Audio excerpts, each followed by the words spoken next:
Welcome, everyone. You are listening to and perhaps watching Calling the Audible. I am your host, Peeze, Della of Flag Plus Football Fame. Not Flame, that would be odd. Hopefully you're not watching.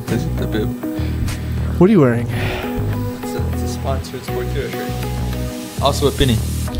Well, the good news is that Calling the Audible is brought to you by Sportira, the official jersey provider and penny provider of FPF. They're providers of jerseys and uniforms. There's still some time left in the season to get your jerseys.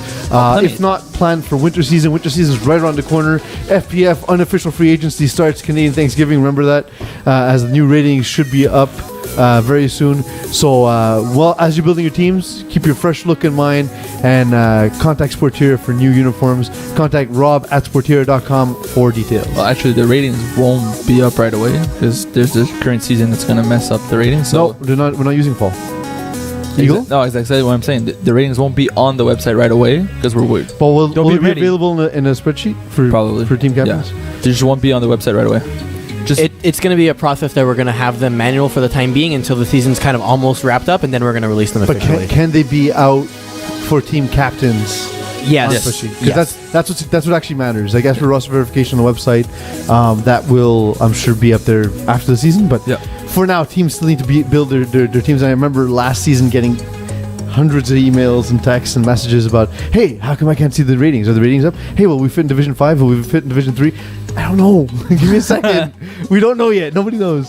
So that's what you're... so... I can't even look at look of desperation. I can't do it. Have any of you guys ever had sex headaches? No. Well, like describe. Go on. So it might be in English then. Like, I'm not English. So upon completion of sexual activity, getting a headache that starts at the bottom of your neck. Nope, not old all enough. The way up to the back of your skull. Not old enough. That seems to be like an old man. Eagle, you're pretty old. That has not happened to me. No. You haven't had sex yet. Eagle. Eagle's older than you? I walked into that one, he's a little young. He's between our ages, I think. Okay. Yeah, because he doesn't look as old as you are. Nobody looks as old as you. But yeah, no, it's this weird thing that's been happening to me recently. And apparently it's nothing to worry about. It's fairly common, but it's fairly annoying. It's fairly annoying. That doesn't sound like fun. It does remind me, though, that... that's what happens when you turn 45? Yeah, if you ever want to cut off the back of your head because of pain or cut the cord with Bell and Videotron because they're terrible, remember that you can watch every NFL game this season by tuning into DAZN. That's DAZN.com.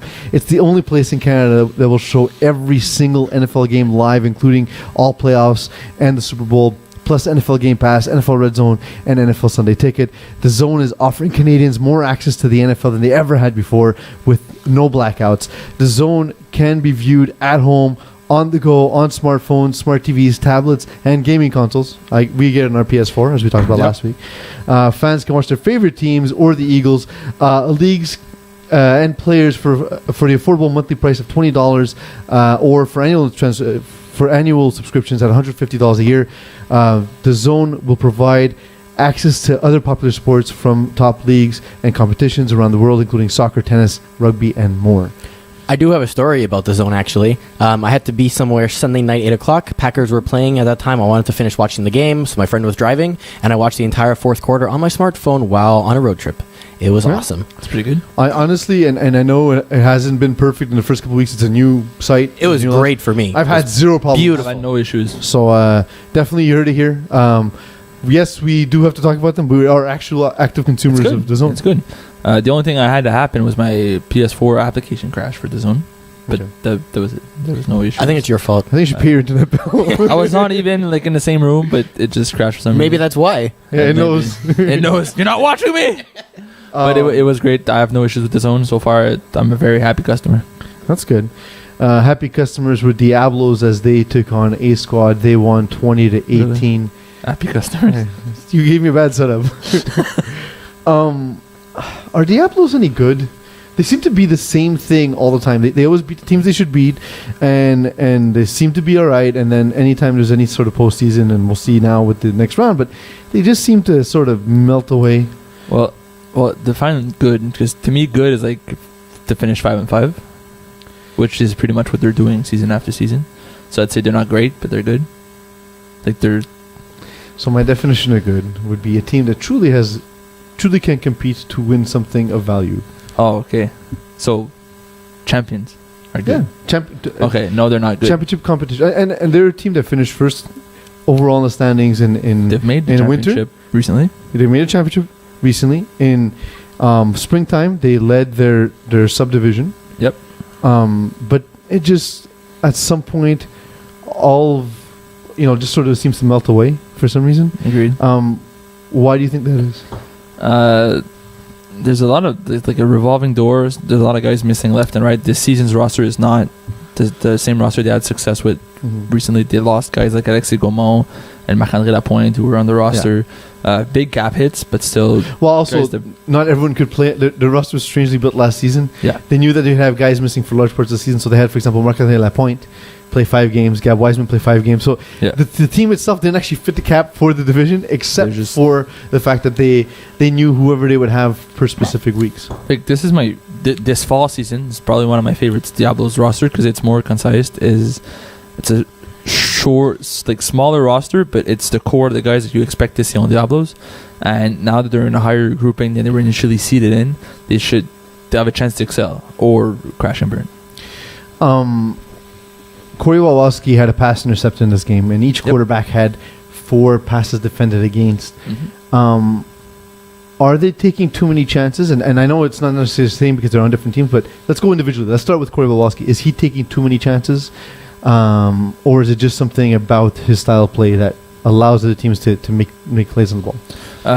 He airs it out a lot. It's not about like taking shots at different windows or difficult windows. It's mostly like his style of play requires him to air it out a lot, kind of the way I play, or you've played with me before, you know that how it works.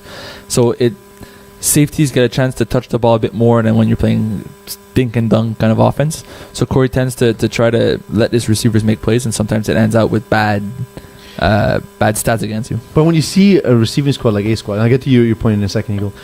When you can see a team like A Squad with the receiving core they have a lot of raw athletes, but no true refined receivers, no guy who gets in there and dominates. Will that be effective for A Squad in the next round? I find it's probably one of the reasons why they're currently not winning is the fact that they don't have that true number one that could goes out on one-on-one situations and win for Corey to excel. So to move into a more dink and dunk kind of offense allows guys who are not the most dominant receivers to post big numbers and to get open and then to make plays afterwards. But if you just throw it up and go receiver against DB, there's a chance that they might not win those matchups. I was just going to say, I was at the fields this week. I didn't necessarily watch this game, but I was around when it was happening. If this is a trend that absorb the information, osmosis, it gets to me. But I actually did see that interception, and it was the receiver, I don't know who it was, just gave up on the pass. It wasn't necessarily a bad throw. I mean, it was a contestable ball. Don't get me wrong. I think Corey could have placed a little bit better. But to your point, Peeze, the receiver isn't going to challenge that pass in the same way the DB is. It's frustrating when you have. It's great when you have receivers that will challenge because sometimes you have no choice, but you made your read and you throw up a ball that you know is 50-50, but the 50-50 should be either it's caught or it lands out of bounds or it gets knocked down. If you can at least contest it, then it's a safer pass. Even though it's still somewhat of a risk, it's still somewhat safer. So and what about our colleague and friend François Martin? I find that he tends to rely a lot on guys like Gabriel Wiseman or Samuel Drapeau to make plays for him, like big plays. I've seen it again this on Monday night where Wiseman went on the wheel and he had to catch it with one hand because the ball was difficult to catch, although he was wide open. Like, you don't have to make it that tough for him. Yeah. He likes the deep ball. He likes sending double deep hooks from the corners and then a post in the middle or something, or corners over top. You basically just respect the deep ball, force him to have to chug the field, and you're going to get him eventually. Yep. And I've seen it a lot. I've seen teams do that, play 3 deep pretty much all game against them, and force them to play discipline. And I don't know if he can. I don't know if that's in his makeup. I haven't seen it successful for him yet. He tends to force it, and he gets bad games. Which city do you dislike even though most people enjoy it in the world? Miami. Really? Yeah, I hate Miami's awesome. I hate it. Cheap Cubana sandwiches, great places to party. Nothing's cheap in Miami. Everything's super expensive. It depends. The Miami people, when you talk about Miami, if you're saying South Beach, yes, then yes, I agree. That's Miami. Because that $3.50 sandwich in Kendall is $8.90. But that's when you tell people I've been in Miami, that's where you expect them to be. South Beach, downtown fair. Miami, 'Cause where downtown Miami's yes, kinda everything's fun. cheap. Yeah, it's a good time. It's like if you're especially like, I mean, it's safer if you're like a dude or a group of dudes. But I mean, I had gone down there a bunch of times alone. It was fun. It was a good time. But again, I was in Miami a lot. I didn't go to South Beach a lot. South Beach is the worst. That's just pretty bad. It's pretty bad. Eagle, you got one? Does it have to be in the U.S.? No, anywhere. Mine's on U.S. I did not.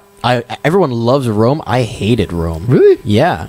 Okay, that one you're wrong. I just felt it was like a really busy, dirty old city. Mine is also a busy, dirty old Right? city. My city. My city is Paris. I think it's terrible. Rob Campana was there recently, and maybe I had additional hate because I had to deal with a bunch of garbage while he was away. But I went there, and I'm telling you, it's the dirtiest city I've ever seen. The best thing about it's a giant scaffold that people pay to get into. It looks like what they used to build a better monument that was then shipped to another city. Like it was used to build the Statue of Liberty, then gifted to the United States. And the United States is like, yeah, just keep the scaffold. It's fine. Just keep it. Eiffel Tower is a piece of garbage. I don't need this. It's absolutely the worst. Guys, we have now made it to the second round Yes. of our tournament. Yes. And I was just looking at some of these matchups and looking at some of these pools that were named after our media members because we don't have big enough egos as it is. It's true. That said, I completely disagree. It needs to be I'm not a tier 2. I'm not a tier 2 pool. I should be tier 1 pool. Why?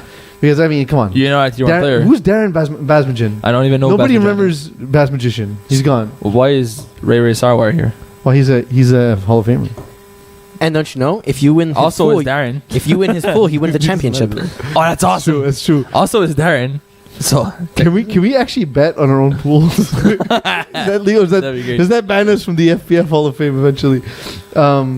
So let's look at one pool, for example, and we'll start with, again, we mentioned Darren Basmadjian.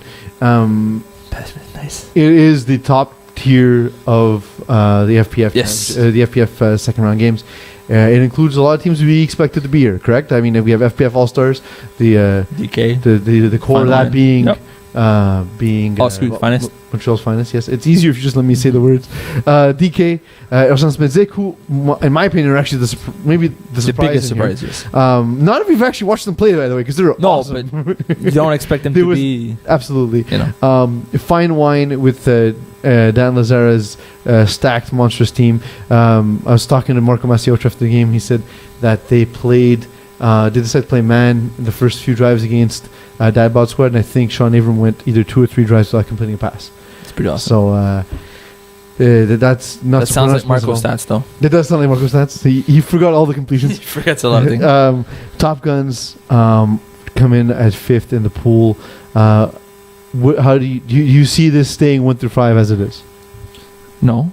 There's no way Urgence Medix remains 3rd. Like, I know your point about... But why not? Like, why can't they be? Because Fine Wine is 4th, and they're going to move up at least to 3rd or 2nd. You don't think we'll see any drop-off from FPF All-Stars, DK, or Fine Wine? You don't think one of them will fall off?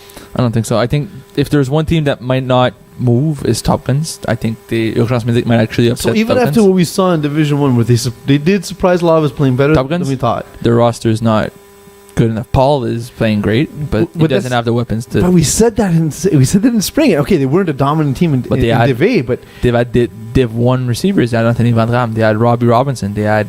but they still have Robbie Robinson. Yeah, he wasn't there this week when we played them, and it showed. Like, their roster was lacklusting. Robbie wasn't there. But I mean, they have Robbie Robinson. They have Don Shepard. They have... Don's a big help. They've had several low division players like the Daus who are solid contributors. John Laristis, who I find doesn't get on the field on offense enough. Personally, I find. Well, he must have this week without Robbie. He does more now, simply due to the fact that they don't have Jamil anymore. They don't have Madram anymore. They don't have Vinny Guilano anymore. But even in the games I was watching in the first round, I saw 2 of their games. He maybe played a third of the snaps on offense. Oh, Laristis? Yeah, he dominated this last week. Who are they playing again? But again, last week is also different because, again, not having Robbie Robinson, I'm sure Robbie wasn't there. He needed someone to take the top off the defense. There was 2 guys on that offense, Don and John. Yeah, that was it.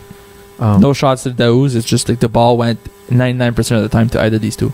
Yeah, makes sense. Do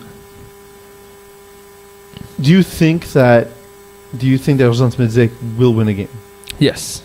Do you think they'll win 2 games in this round? No. They go 1-4. I have a feeling. Yeah, feeling 2-3.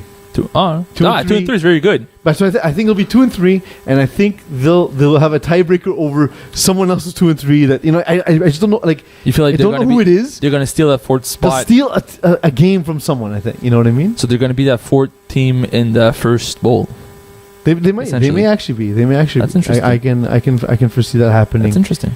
It would actually that'd be good for our made up ratings if that were such a thing. Okay. Yeah, I know what you mean. Speaking of which, the idea of protests costing you ratings is the dumbest thing I've ever seen. Like, is it just me that? I think that's a fake news. Yeah, because There's no way it costs the ratings. I specifically watched games just to see what was Yeah. going to happen this week. And you're not the only one. I'm sure the ratings I also sky high. I like chaos, so I'm happy anytime there's a protest. But the thing is that like I also just feel as though the quarterback play in a league where the guy protesting is better than than a few of the guys on rosters. And Most of them. We're watching guys just complete 2-yard screen pass after 2-yard hook after 2-yard drag, and it's like, look, I'm a Dolphins fan, man. I've been watching that for 15 years. Oh man, it's bad. It's terrible. You got Cutler. Yes. Nobody got Cutler for 10 million of all things. And whoever says that Cutler's better than Tannehill needs to have their eyes removed. They don't deserve to watch football. Alex Holloway, I'm talking to you. Jesus, I can't believe you play the goddamn position. Well, Jay Cutler had one good week in the preseason because he faced no defense. It's preseason, And that wasn't even good. I remember watching that. That wasn't even good. It was there fine. was bad throws. It was Devontae Parker jumping over 3 guys to make a ridiculous catch. Pretty much. But anyway, we're the only 2 people watching that game, by the way, because it was Dolphins Eagles in the preseason. Yes, sir. I'm still curious to figure Good out. times.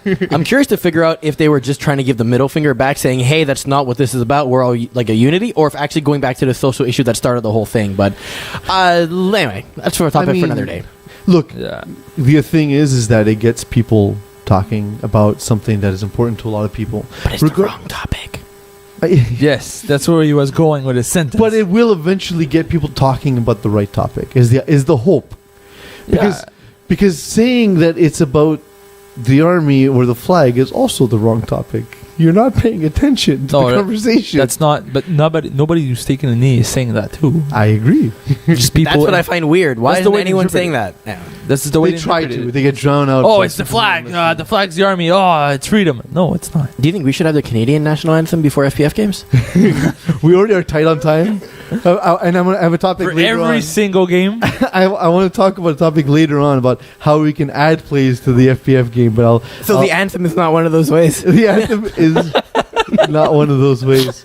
As we move, as we move into the Sarwar Pool, teams that can use more plays, are teams, for example, like lightweight. I'm going to select the ones who can use more plays. Okay. Lightweight, Diablos, the Commission, teams that I find play a little slow. Okay. No regard to actually, the only one that kind of plays quick is Dans and Tams with the 50 plays that Joey Taylor calls every game because he's always at the line of scrimmage. You know, mind you, it is 2-yard passes. 2-yard hook, 2-yard slants. It's the type of football I just complained about, but at least he calls a lot of plays. But we have that. So we have Dans and Tams at the top of that pool. Yep. We have Lightweight coming in second, the Commission at third, hashtag NR at fourth, and then Diablos at fifth. Our hashtag NR the best team in this pool and just completely underrated because of their previous lack of success in the first round. I don't understand how they're in the third pool, not the second pool to begin with. Like, they've been upsetted by KGP. They lost a close game, but Well, they had a game basically without Corey Packer. they lost to DK or Finest. They lost the one we expected them to lose to, and then they got upset by KGP, so they fell to the third seed. And the other game they played without Corey Packer, who got hurt on the first drive. Yeah.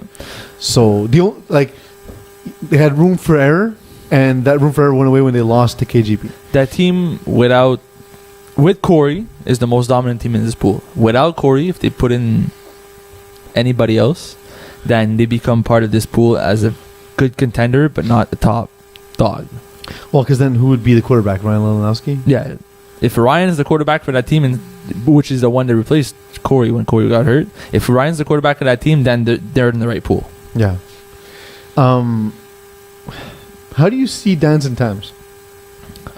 Good, in terms but of an overall an overall team in this grouping? Joey's good. Like you're one of the advocates for Joey. Future FPF Hall of Famer. I find what Joey does is really good, and he has very good odds of his offense works, but he needs the right pieces, and he doesn't have it right now. He has two guys. He has Fotis on one side. He has Matthew Ropsik on the other, but the other guys are not used to his offense yet. Yes, but I think he's adaptable.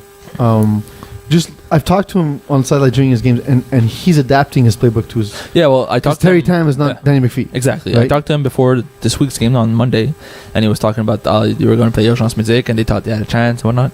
And he was like, well, the pieces are not what I used to have. Like, Terry is not Danny, so he needs to change a little bit, but it takes some getting used to. But he's not used to it yet. Does the playbook need to change, or does the receivers need to adapt to his style? It's not the playbook. It's specific to spacing, and that's the hardest thing to learn in a new offense. I know, for example, when I played with Simon, it's a very different offense from any offense I ever played in. Where Simon is an offense, a bad one. It's not great, but but everything I knew before was very flutter oriented. Where Simon often needs guys to open up guys in isolation, and that was hard. And just understanding the playbook, I would often in the huddle, Simon would be calling the plays, and you get to me, and I say, okay, so you want me to do an out to the right? And he's like, no, left. And the play didn't make sense to me. I was like, this is stupid. But then I realized what he needed me to do was different from what other offenses needed me to do, and it's like that for these guys. And Joey Taylor's offense is so specific when it comes to spacing because of all the crosses. But then again, if you think about it, Terry Tam played with Joey Taylor in spring 2016, right? Yes. So there's familiarity there. It's just a matter of we're just picking at one guy who's not as physically gifted as Danny McPhee. Obviously, yeah. But I'm saying that you mean slower? Yeah, being nice to Terry.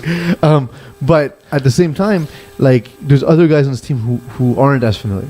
Yeah, for sure. Like Alex, a guy like Alex Holloway, GM Kolethras. Although I think GM Kolethras long term fits this offense. He fits this style really well. Yes.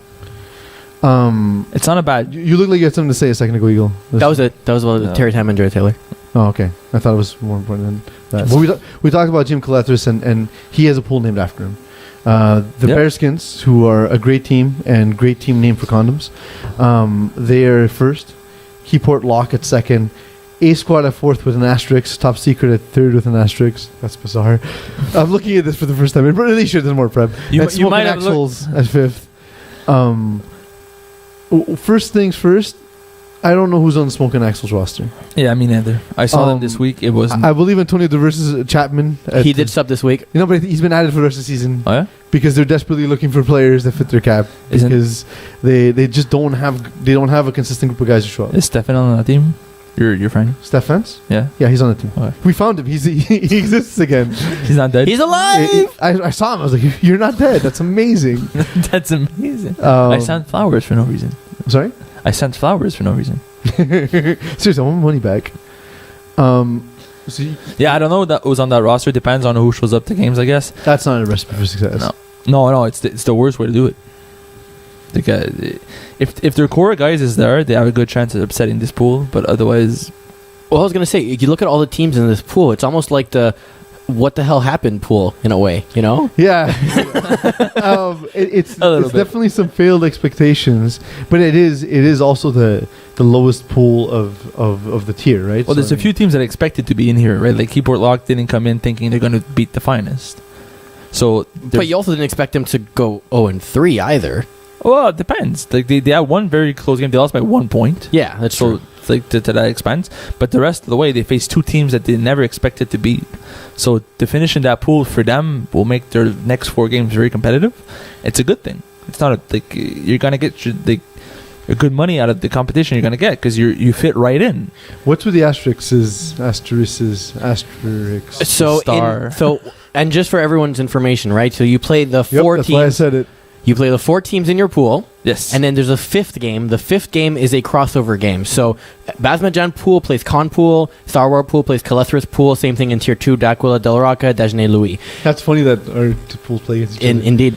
So what ends up happening is if you've already played, and you basically play the equivalent seeded team. So Dan's, Bearskins, Lightweight, Keyport Law, Commission, Top Secret, #NR, A Squad, Diablos, Smoking Axles. But if you've already played that team in the preliminary round, we switch your matchup. So because A Squad played No Regard. Oh no, wait. Because A Squad played Diablos. No, it's top secret and commission. Top Secret Commission. That's it. That was the one. switch. Okay. That forced the switch with 3 and 4. Yes, Got exactly. it. Yeah. Got it. Are Bearskins the worst first seed in the entire second round, tier 1 and 2? The worst. As compared to the difference between top seed and 5th seed for each round. They're the best compared to the 5th. Well, no, but I'm saying the difference between Bearskins and Smoking Axles, for Yes. example, is that the smallest gap of any of the pools in either tier. In my opinion, that's the biggest gap in any of the Really? pool. Yeah, I find Bearskins should not be in that pool whatsoever. They fell flat multiple occasions. They should have won at least 2 out of the 3 games, and now they're 0-3 finishing that pool, playing teams that are Bearskins are arguably a Division 3 team, lower. Well, they have been. I agree with Division Simone in principle, but not in the explanation. I think that's the largest gap, but only because Axolotl is so Every week. low. Every week. Yeah, okay, for sure. But I also think that Bearskins don't belong in that pool in the way that they're a low and Division 3 team that have had success in the past in Division 3. Now they're going to play against the teams that are basically Division 5. I'm calling it. They're going to lose 2 games. Watch. Okay, I can definitely see it. I like it. I can definitely see it. Guys, it's a sad day today, though. Hugh Hefner died yesterday. Yes, last night. The world of robes is in mourning. It is. So the thing is, if you actually know nothing about him, he's kind of a punchline. He kind of looks like a sexy Stan Lee, but but I know, right? Yeah, it's amazing. It's uncanny. But if you actually do the time to research who he is and what he did to get Playboy to be as successful as it was is absolutely amazing. He's a guy who was refused a raise of something like $5 a day, $5 a week, something ridiculously small, even by the standards of I guess the 1960s or 70s, and to then say, well, the hell with this, I'm leaving, bet on himself completely, take $900 out of his pocket, get $8,000 from investors, $1,000 from his mom who invested in the company, Which is a lot of money back then. Yes. Yeah, but this was basically people's a good portion of their savings, their life savings. That's almost a salary for some people back then. If you think about it. At least a third of a salary, a third of a yearly salary. And the thing is that he then built an empire from $900 in his pocket, and because he was refused a raise at an editing job that he had, just completely bet on himself. And I have nothing but respect for people that do that. I was reading a story. He actually bought the property on the Hollywood sign for I think it was $900,000 or something like that, because someone was going to tear it down and build real estate. $800,000 because they were going to build real estate, and he's like, no, I want to preserve this and everything. So say what you want, whether it was taboo or the scandals, whatever you want to call it. There's a legacy that's going to be left there, and it's going to be a positive one. Absolutely. Funny fact about that too. Right? The Playboy Mansion is one of the only private mansions or estate in the world that has a zoo license. That's pretty awesome. That's pretty awesome. Special. What about the Colombians? I don't know, man. It's just one of the few. There could be others. I don't know. Like Pablo Escobar's a lot. I mean, he's dead. I don't think he has a zoo license. And his property was expropriated by the government when they closed in on him. So they took the license back?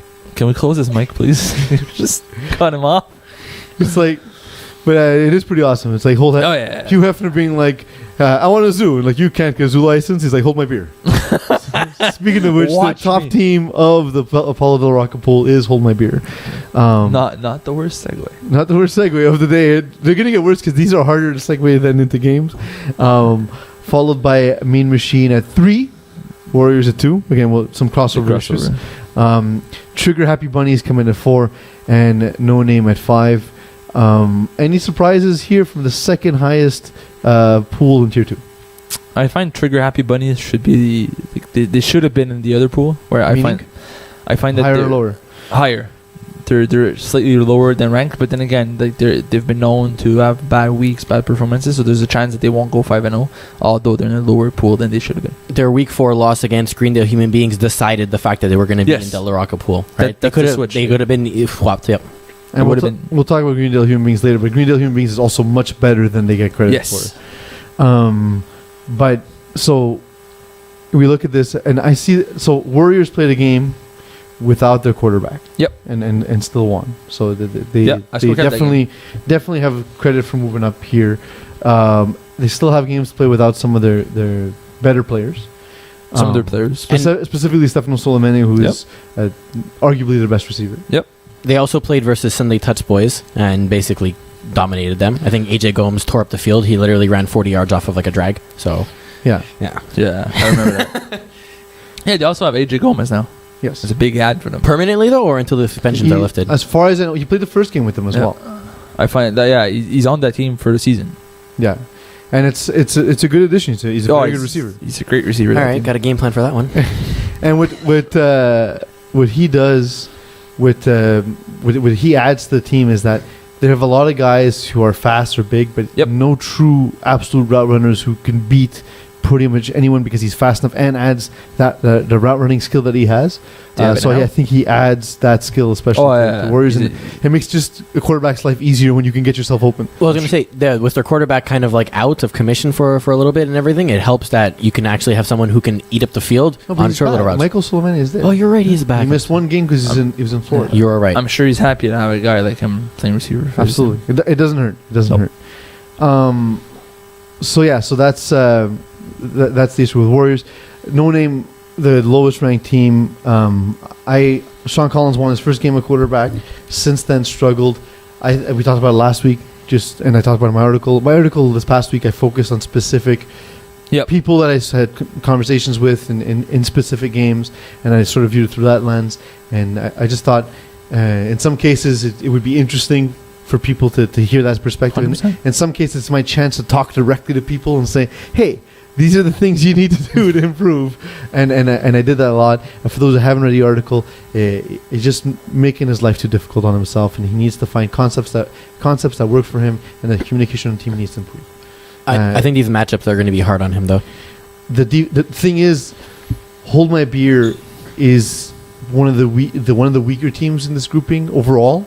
In that I think that they just played against weaker teams to get their standing, and that's probably the easiest defense he'll play against, and he's gonna have a hard time with it because they're still not a bad defense at that. The Warriors are very physical, very fast. Mean Machine are very good defense. Trigger Happy Bunnies, again, physical, higher division type players. It's going to be difficult. He's going to have a problem with the Hold My Beer rushing crew because I think they alternate a little bit. It's going to be tough on him. Yep. Yeah. All around tough matchups for No Name. Anything else you have to say about any of these teams specific? No, I think you've covered most of it. What about your pool? You have North Shore Finners, Sunday Touch Boys at 2, Sons of Mitches at 3. Our friend Armando Trotta still, I believe, at 2 career catches. Los Bandidos at 4, and Primetime a surprising 5 for me. Why is that surprising to you? I think they're very good. I think they're very talented. They're underrated? Yeah, I think so. They're a team I thought that could have dominated their pool outright, just because they came in with everyone being ranked like low 50s because nobody knows them because they're from another league. But I played against them last season, and it was probably a worse version of that team. Okay. So they had a lot of unranked guys, so I thought they would dominate the pool to begin with. But they're in this pool now, and I think fairly well positioned as one of the teams that can score a lot of points. Los Bandidos, Sons of Mitches, Sunday Touch Boys, more defensive teams, would you say? Agreed. From what I've seen, most of them, except maybe Sons of Mitches, I find it's more like they're striving to be more of an offensive kind of franchise. But my favorite in this pool is Los Bandidos. I think their offense is just trying to find a way for them to be successful, but their defense is very, very good, and they're going to hold most of these teams to 3 touchdowns maximum. I think this pool is going to be interesting because I will talk about the Louis pool later, but this is the pool that mixes brand new teams with existing teams, and so I think you really don't know what to expect out of here, right? You're going to see like different matchups that you would normally be like, oh, this is going to be a walk in the park, and maybe not so much. I've actually had a chance to see all these teams. North Shore Finners are interesting. They lost their first game just by being new. But by the second game, they already start to understand the concepts of what works and the spacing and the field dimensions. And all of a sudden, this team looked fine. They looked all right. They looked like a decent, higher end Division 5 team. So I think that they should be interesting. Have you ever had so my brother's dealing with this, and he's texting me at the moment. So he has inside of his wall Yes, I saw the picture. 3 wasp hives. Yes. Or I don't think that's possible because the wasp hives compete against each other. I believe But so. I think it's just one large hive that's sort of morphed into 3, Because it doesn't main always look hives? like that perfect Yeah. cone there. especially inside a wall. So he woke up one morning and found basically wasps all over his walls. Cool. Inside or outside? Inside the house. Yeah, that's not Wow. That's And good. now they're very docile because I think they thought it was time to hibernate because we've had a bizarrely warm fall. But at the same time, like it's still like terrifying. You wake up and you see There's a wasp in your house. 20 wasps all over your walls, just staring at you down from the ceiling.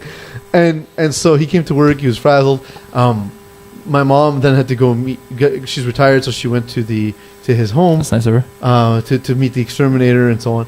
She said when she got there, she opened the door to his bedroom, and the window was like a horror movie. It was covered in wasps. The entire thing was just covered in wasps. I realize I'm doing this, but it's on a green screen, so I probably cause all sorts of aliasing issues. You're touching the invisible right now. Yeah, I know. Wow, that's very deep. Like that's the craziest thing I'd ever heard. And the exterminator found these 3 groupings of hive basically. The worst. At some point he's gonna send me the video. I think I'll tweet that and I'll put it out because exterminator had to send a camera in just because Yeah. they don't open up the whole wall. Obviously not. So at some point when the video becomes available, I'll see if I can post that on Awesome. the FPF Twitter feed. He's got to watch out for that. They're going to come back eventually. No, not if you kill them and just close the hole. No, but other ones will likely try and come back.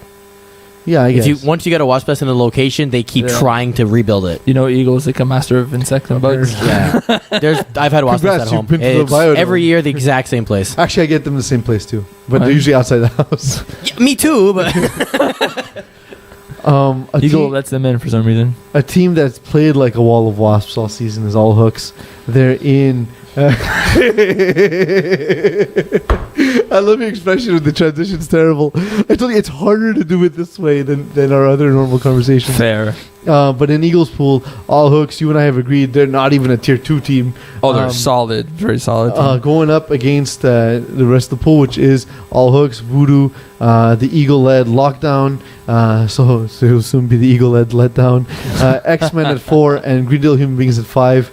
Hey, listen. I feel, man, Greendale Human Beings are they're gonna upset some teams. Voodoo's strong. I can see love Lockdown going 0-5. I love this pool. It's great. It's fun. This is the most fun pool. Lockdown has been playing really well this season, so we'll give credit where credit is due. Not the Eagle. But Hey, is it by coincidence that Eagles like Lockdown's an Eagle pool, or that was entirely coincidental. really it was Sure pre-named it that was. way? It was pre-named. Oh. Sure it was.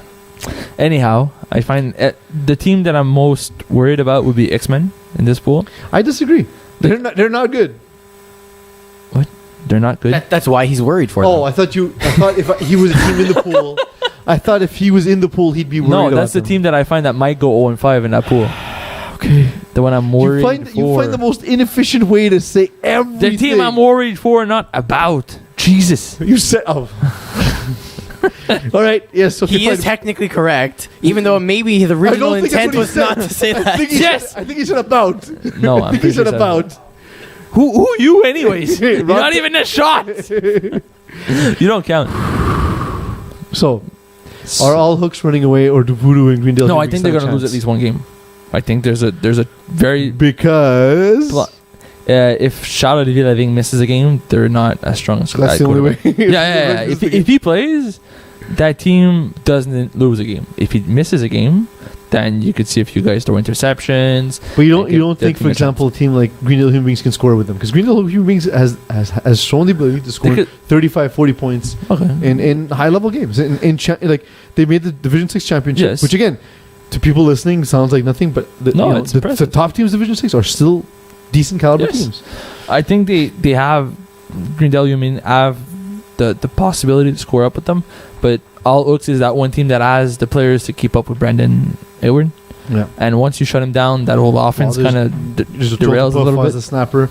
That's what happened in the championship game. That's where Joltapuf got like something like 15 targets in that game. That's awesome.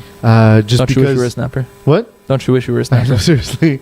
And then on the other side, I think the team that might give them the most trouble is actually Voodoo, because I don't know when Etienne Vaillancourt got fast, but oh my god, the guy's uncoverable. Your man crush on Etienne Jesus. Vaillancourt continues. Well, I noticed when he played against Supply and Command this past season and torched Sammy Big for 4 touchdowns. That's awesome. I was like, all right, no, this guy's faster than we thought he was. Maybe he's been working out. I know we said X-Men is probably in trouble, but at the same time, Guatemala Hinadan, I never pronounced that for. You want to try? Go ahead. Guatemala Swaminathan. All right. You're way better than me at this. And so they were a solid team. They played 5A and everything. You look at some of these teams, they're 5A material-ish. Yeah, but they like do so. After having that season where they went 9-1, losing to some team, I don't remember who.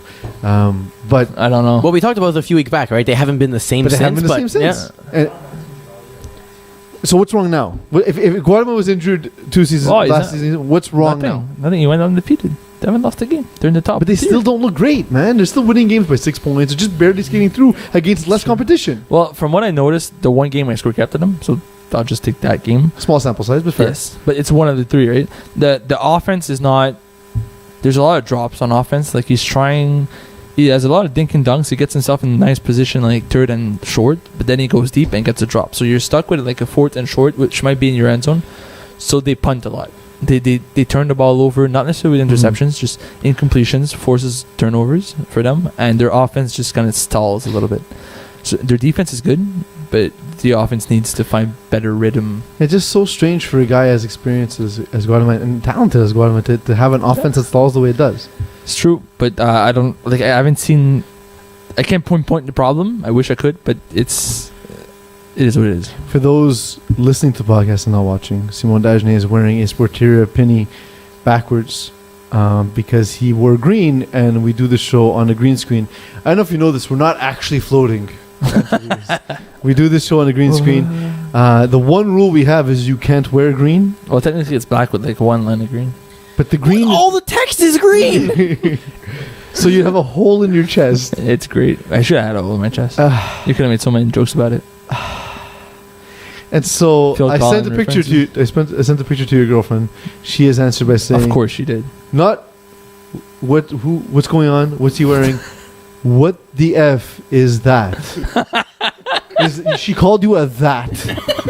I need you to know that. I need you to know. It's important to me that you realize that in this case, you are a that.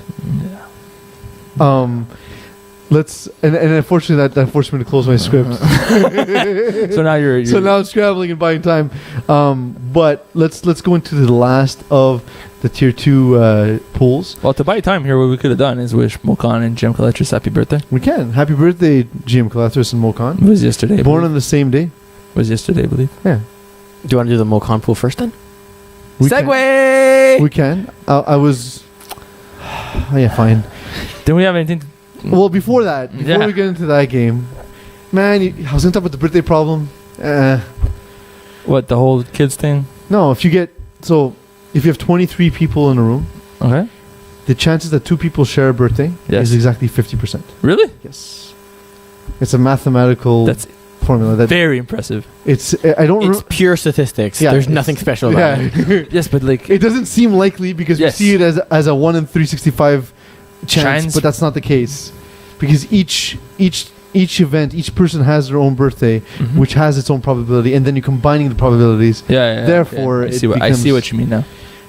Exactly 50%. It's very learning something new on calling the Audible every day, every week technically. And before, because the segue I actually had prepared, because I wanted to talk about a team in this pool. It was Freshii Superfoods. They lost. Last week to in the Mokan Pool, they lost to DK 33-18. The game, I thought, could have been a little bit closer coming in, especially given that Freshii Ben Abdelkader was not. I'm surprised about the score. I expected Freshii to put up more points than 18. I find it's a flat number, but Freshii was probably the one team that was the most afraid about, because they're really, really talented. There's a lot of Division 1 players on this team. They have a returning quarterback in Gianni Settino, who's proven Division 3 caliber. So I wanted to ask about Gianni Settino. So he was former. He played for Miguel Redmond. Yes, I believe. He's had a decent career in FPF. Yes. Where does he now fit in the modern cap-driven FPF world? Well, he hasn't played in a while, so it's good to see him now in the fall season to see kind of where he fits. But from what I noticed, I've seen one of their games against Top Secret 2 weeks ago in Brossard, and he looked like a very solid Division 2 quarterback. But now this week he plays against a Div 1 team, puts up 18 instead of what could have been 30. Mm-hmm. Depends on how DK played. They had a stacked roster from what I noticed. Everybody was there. Everybody that showed up. They still only lost by 15 points to top-tier Division 1 team. Still pretty good. And I was going to say, when you compare Gianni Citino to his previous teams, right? He played with Hall of Famer Paul Kamel, Yep. Hall of Famer Nareg. Yes, But I never remember his name. And like and I don't mean to speak ill of guys like Naregi Sayan and Paul Kamel. The league has also evolved too, where there's far more talent than in general than there was back then. Yes. Right? Is that safe to say? Yeah. Like I remember like looking up to like I remember playing against Naregi Sayan and warning all my team, and I was like, oh well, that looks like a dude who plays on 10 other teams who didn't play this season.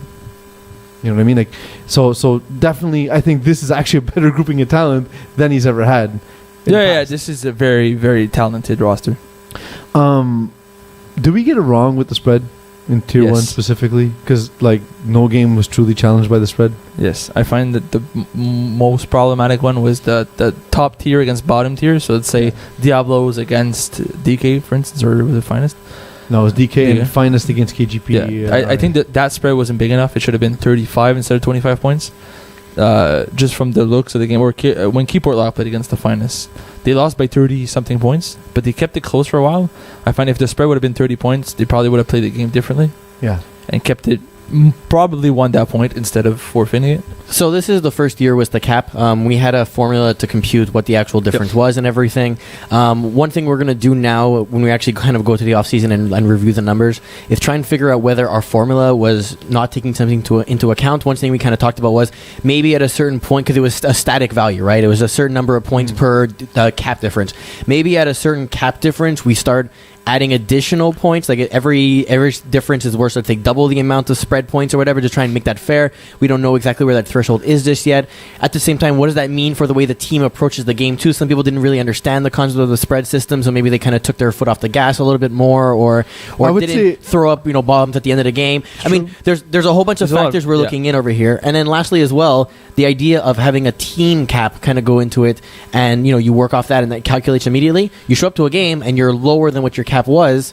What does that mean for the way the game plays out too? So there's a lot of math that has to be done there. I also think for the underdogs, it took a little while to understand the impact of the spread, because slow the game my down. God, I don't understand how games got that far out of control when you just take till 1 second on the play clock every single time. And if you look at the Kolethras Pool, for example, not a single team gained a point by virtue of the spread. So it's almost as if in Tier 1 the spread had absolutely no impact. Yep. Yeah, a lot of things I noticed was teams would slow it down in the first half. Find it boring to slow down the game so much. And anyways, we're losing. We're not going to win this game anyways. Boring is this topic, so we'll talk about the con pool. Okay. You did that thing that I told you not to do. Don't summarize your point. We made the point already. I don't see what you're saying. All right. So the con pool has the Braves at 1. Braves I expected to be a top tier team. I expect them to be in the Basmadjian Pool. But we saw them lose to Urshas Medzik. Yep. With Huge Jonathan upset. Mayer there. So, I mean, definitely surprised. Dabot squad at second. Freshie Superfoods, another team that could have competed to be in that first tier. They had a tough matchup against DK. Yeah, that pool. that's fair. But again, I said could have competed. I'm not saying expected them to be there. Friends in Low Places at 4 and KGPRA at 5. The KGPRA do themselves a disservice by adding Phil Cutler at quarterback and then now playing in a higher pool than they would have played earlier. Yes. Because they're cap, they're limited in the players they're gonna have on their team and who's on that team. Mm-hmm. Having Phil Cutler as a quarterback makes the team better, but does it make it good enough to play against teams like Braves or Dagenais or Freshii? Even Friends in Low Places, I think. Even Friends in Low Places, they're gonna have very difficult matchups ahead of them, and I don't think that Phil, as a quarterback with the roster he has now, can actually win those games and put himself in those situations. Do Braves and Freshie Superfoods play each other this week? Allow me to check. Yeah, that's what I'm. You didn't have to say it. You could have just done it. You just looked at me like, okay. Who is the second best quarterback in this division? The second best. Yeah, because I think we would agree, John, that Tamir is probably Okay, yes. top. So, So Citino. you think it's Citino Yep. over Sean Avram? Yeah. Even though like we've seen Avram put up points against top end competition where Citino has struggled. That's where Citino has struggled. Well, I find it's just too early for him. He played 3 games in the last 3 years. Mhm. Like, give him a little bit of That's what I'm time. saying, but like not judging the past, judging where they are at. Yeah, now. yeah, exactly. Right now, if you give him like a few weeks to get back into You the still rhythm of think the he game, would be his top end is better than yes. Sean Abrams. Okay. So in week 5, Braves play Friends in Low Places. Week 6, Braves play Freshie No, but Superfoods. okay, but so not Next this week. week. Yeah. So now we can make a pick because we don't do that week to week because they're in our article. Fair. But so Braves, Freshie Superfoods right now. Who Yep. wins that game? Braves. You think Braves? You think that no one truly has a chance to contend? Like, typically I say Braves because I just think they're a Div 1 team, but they've been not playing well recently. So I think Freshie has a shot. But I'd still put my money on Braves. That's fair. Let's get into the last pool remaining. That's the Louis Pool. Dawson's Cavs Finest are the second Awesome ranked name, team. by the way. Yeah, especially if you like playing cards. Bruins are the top seed, which I find surprising. Farmers at third seed, which is also surprising. 'Cause I thought Farmers would be first and Bruins would be third. Dum dum dum dum. Who are Farmers? Dum dum dum dum. You forget that we are Farmers. I don't care. Ducks at 4. Man, Chapman's so much better than you. Black Sox at 5. I wouldn't go that way. So much. Are you doing anything with the scroll this week? Are you actually interesting? I am not. Every time I look at you, I just see disappointment. I know what it's like. Every time? I know what it's like to be a father because I know you.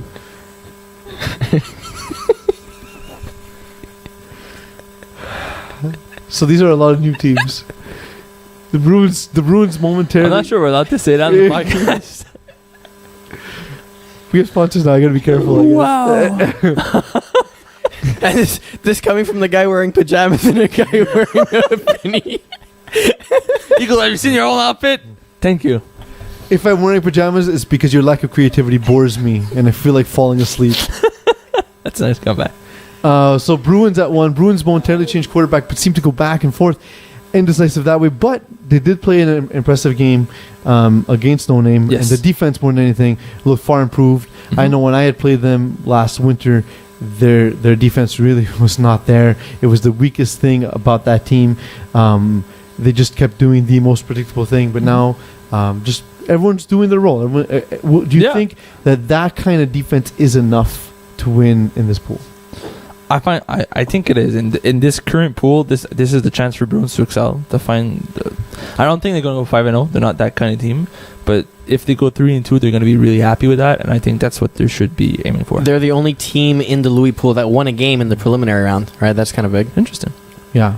Farmers actually took a couple close, though. I think Farmers, to me, are the best team Yes. in this pool. Although They also have the Dawson's highest Cast cap. Finest is, yes, well, they do. Dawson's Cast Finest is a team not as well known, but interesting.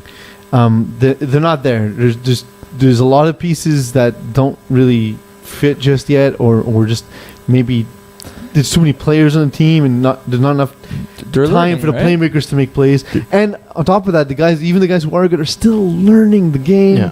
So you're the first one to bash us for saying cliches. What do you And mean? you just said that. I just said what? There's not enough time for guys to make plays.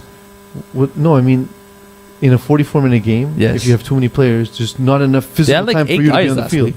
When I saw them play, they were like 11. I think they have like 8 guys. He's not bad. They did add George Spano as quarterback before the game 3 and everything, so changes things that's going to too. change things. Yeah. Yeah, experience, talent, being able to really understand the game, teach the game. And to George people. Spino has played quarterback. He hasn't played much quarterback in FPF. No, man, he But, ran the ball a lot. What? He ran the ball a lot. Well, that's what against happens the when your Warriors. receivers don't get open, right? But that's what it comes It's to. just, you have to learn the system. A lot of times, it's a new quarterback, so new offense. B, guys who aren't familiar with FPF and don't understand how important it is. When someone says a 5-yard hook, it's not 7, it's not 10, it's 5. But you know, it's also simple things like that. It also opens up for receivers once the quarterback starts running. Yeah. The defense has to adjust to the running quarterback, and then it opens I've always up for said that receivers. the benefit of running quarterback isn't his ability to run, his ability to change the window Yep. to allow the receiver to get open when the receiver can't get open by themselves. Defense is always on your tippy toes. Do I cover the receiver or do I try and play the run?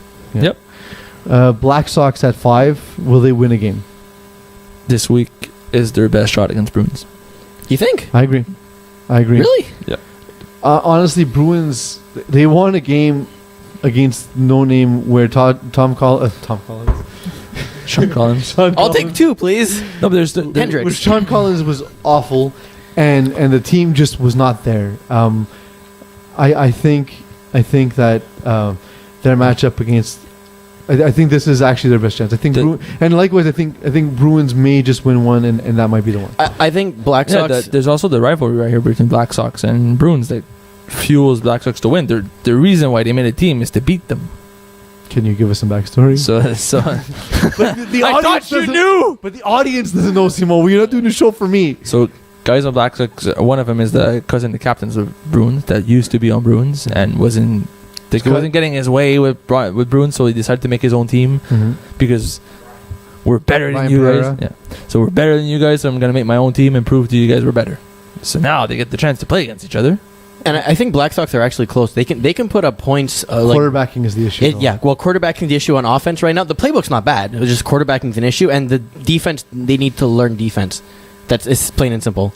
They really do. And there's so many times where you see new teams either call man all the time, and good quarterbacks pick that apart because you know which plays beat man. And then when they play zone, they think zone is just stand in one spot. Yeah. And that's... You start 15 yards back and, well, this is going to be easy. So, bricks for feet.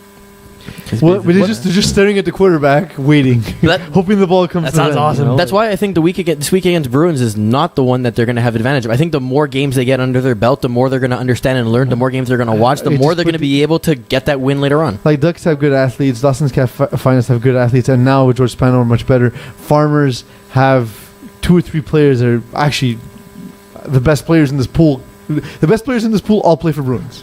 I'll play for Farmers. I'll play for Farmers. True. So I mean, just the matchups I think would be tough for Bruins. I just think it'd be better if they played Bruins in like 3 weeks from now. I agree. Yes, but I think this is their chance to get a win. I think in 4-down football, if their defense can actually make a play on one of the first 3, at that point in this pool over here, one play will be successful, the other one will be unsuccessful just because of routine and practice, and that's a punt potentially. And you turn a game into that, and you get a score and go up maybe by a point or 2 extra points. That's the game. So I can see it happening. What do you guys think of football at 9:30 in the morning? NFL football at 9:30. It's amazing. Oh, it's the worst.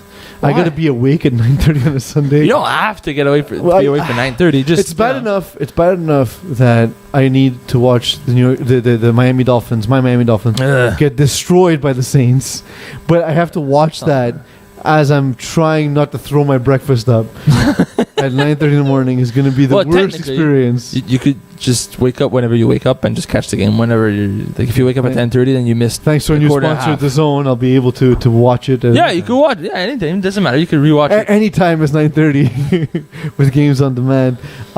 Eagle, you have a new segment because your last segment was terrible. I do. So you guys didn't like the last one. So no, it was bad. It was just you reading ones and zeros. So this one over here, I had called it something different, but now it's called Riddle Me Eagle. So the idea behind this is, thank you. I based this off of, you always see those little like riddles or puzzles that you would possibly get. So this is originally inspired by the Sphinx, but we're going to try and change it up and make it more aviary because it's me. So like a flu? Yes. Because obviously. So this week, and actually, do you guys both want to solve the riddle or just one of you? We'll both give our answers. We'll both attempt. Listen. You never give us the answer to the riddle. I don't want to know. You choose one of our 2 answers, which is the new answer to the riddle. Okay, that's fair. That's fair. Okay, because we don't do learning on the show. So because Peeze, you may actually know this. Just in case, we're going to use the original Sphinx riddle from Oedipus. Oedipus, whatever. Oedipus, right? Oh, you're the worst. I'm so confused. So I'm gonna go with Simon first for the answer, and then Peeze, you can answer after that. Okay. So. It's a riddle. It's like Family Feud. I get to steal. Do you know? Do you know what a riddle is, Simon? No. Okay, so a riddle is a puzzle using words or whatever to try and get to an answer, but it's not very obvious. Okay. So just answer the question to your best of your ability, but it's a little bit like a puzzle. So the riddle is: what is the creature that walks on 4 legs in the morning, 2 legs at noon, and 3 in the evening?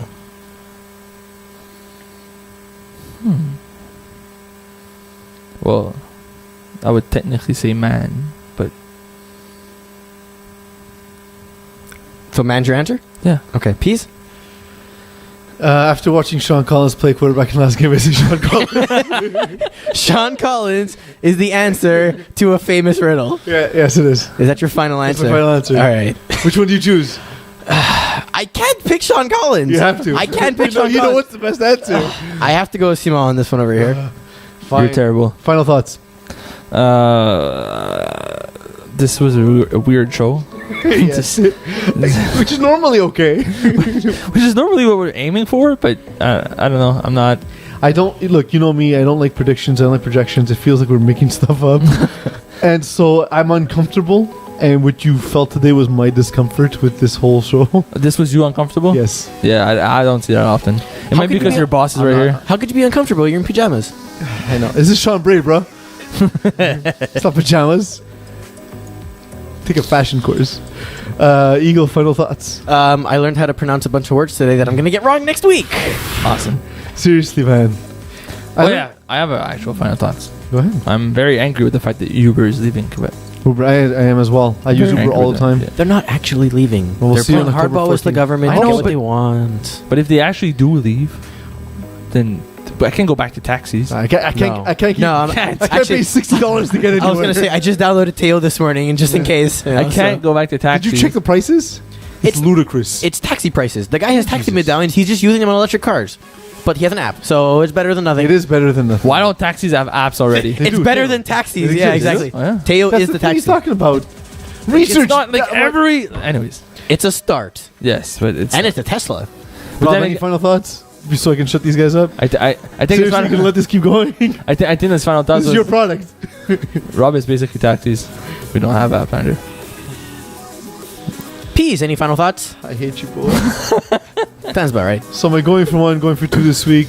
I probably had something important, but can you just get dressed next week? Can you dress like a normal You don't human like, you don't like my bib? You're the only person with a home who I consider to be homeless. And just for the audience's information, if you're looking at Simon on the screen right now, he's going to a dinner later. Yes. And I don't understand why you would get dressed like that.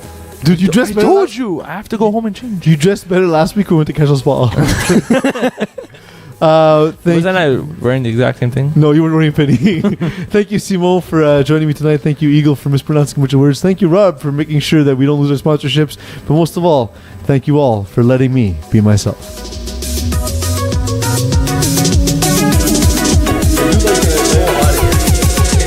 It's a penny. You're also in the hoodie. Penny.